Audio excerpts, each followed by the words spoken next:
جمعية الدعوة والإرشاد وتوعية الجاليات بمحافظة بدر. বিসমিল্লাহ আলহামদুলিল্লাহ সালাতু আসসালামু আলা রাসূলিল্লাহ ওয়াবাদ। সুপ্রিয় দর্শক শ্রোতা বন্ধুগণ, অর্থবিত্ত ছাড়াই দান সৎকা করা যায় তথা বিনা পয়সায় দান সৎকার সওয়াব অর্জন করা যায়।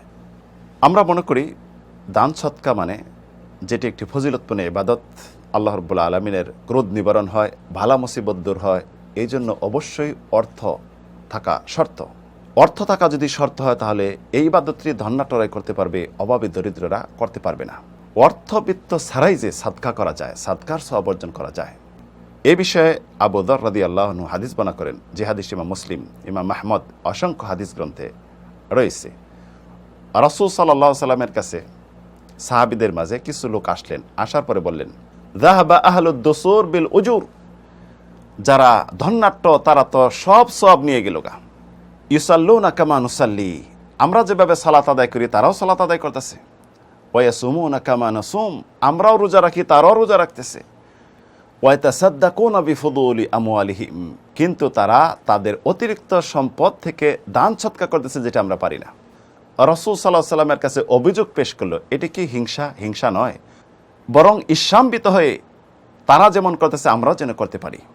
রাসূল সাল্লাম তখন তাদের উত্তর বললেন, আলাইসা কাদ জাআলাল্লাহু লাকুম মা তুসাদ্দিকুন, আল্লাহ রাব্বুল আলামিন কি এমন কিছু রাখেন না যেই দ্বারা তোমরা সাদকার সওয়াব অর্জন করতে পারবে?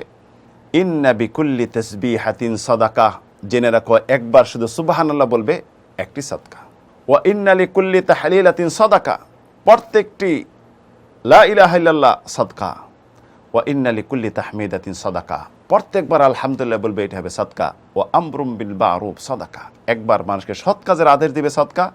ওয়া নাহিয়ুন আন মুনকারিন সাদাকা, মানুষকে অসৎ কাজ থেকে বিরত রাখবে, বাধা দিবে, এটা হলো সাদকা। অফি বিদি আহাদিকুম সাদাকা, তোমরা স্বামী স্ত্রী সহবাস করো, এটার মধ্যে সাদকা। সাহাবীরা অবাক হইলেন, অবাক হয়ে বললেন, আমরা যে আমাদের মনোভাব পূর্ণ করি, মনকে শান্ত করি, মনের চাহিদা পূর্ণ করি, এর মাঝে কি সাদকা, এতেও কি সওয়াব রয়েছে? তখন রাসূলুল্লাহ বললেন, যদি তোমরা অন্যায়ভাবে হারাম কাজে যদি এটা ব্যয় করতে তাহলে পাপ হতো না? বলছে হ্যাঁ, হালাল কাজে যেহেতু তোমরা ব্যয় করো, নিজ স্ত্রী হালাল সহবাস করো, এর মাঝেও আল্লাহ সাদকা রেখেছেন। বিনা অর্থে বিনা পুঁজিতে দান সৎকার সওয়াব অর্জন করতে পারি, ধন্যাট্যদের থেকে আরও অগ্রগামী হতে পারি। তাই জিহ্বাকে সিক্ত রাখুন, বিজা রাখুন, অহেতুক সময় পার না করে তাসবিহ করুন, সুবহানাল্লাহ, আল্লাহর প্রশংসা করুন, আলহামদুলিল্লাহ, লা ইলাহা ইল্লাল্লাহ, আল্লাহু আকবার, যত জিকিরগুলি আছে করে যান। মানসিক টেনশন দূর হবে, রিজিকের বরকত আসবে, সব কিছু সাজালো গোছালো পাবেন এবং অল্পতেই আপনি তুষ্ট হবেন। সুন্দর জীবনের গ্যারান্টি রয়েছে এতে।